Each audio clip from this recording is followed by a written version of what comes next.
ঘুমের মধ্যে অনাগত সন্তানের স্বপ্ন দেখছিলেন এক গর্ভবতী মা, কিন্তু জমদূত হয়ে তার বসতঘরের উপর উঠে যায় একটি বেপরোয়া ট্রাক। মুহূর্তেই থমকে যায় তার সব স্বপ্ন। ঘুম ভাঙার আগেই নিভে যায় দুটি প্রাণ।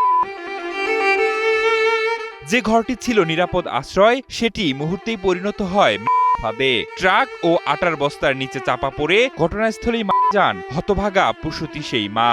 শুধু মাই নয়, পৃথিবীর আলো দেখার আগেই থেমে যায় অনাগত একটি শিশুর সব সম্ভাবনা। হৃদয় বিদারক এই ঘটনায় এলাকায় নেমে এসেছে শোকের ছায়া। স্বজনদের অভিযোগ, আটা ভর্তি ট্রাকটির বেপরোয়া চালানোই কেড়ে নিয়েছে পরিবারটির মূল্যবান দুটি স্বপ্ন।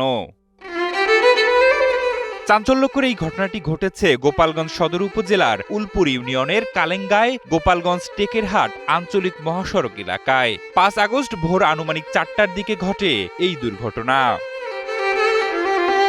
নিহত সুরাইয়া ওই এলাকার নিজরা গ্রামের মিনার পাড়ার শামীম খান ওরফে তামিনের স্ত্রী। তারা ঘটনাস্থলের বাড়িতে ভাড়া থাকতেন। দুর্ঘটনার পর চালক কৌশলে পালিয়ে যায়। পুলিশ জানায়, আটা বোঝাই একটি ট্রাক টেকেরহাট থেকে গোপালগঞ্জে যাওয়ার সময় চালক নিয়ন্ত্রণ হারালে ট্রাকটি রাস্তার পাশের কবির মোল্লার টিনশেড বসতঘরের উপর উল্টে পড়ে। এ সময় ঘুমন্ত অবস্থায় সুরাইয়া ট্রাক ও আটার বস্তার নিচে চাপা পড়ে ঘটনাস্থলেই যান।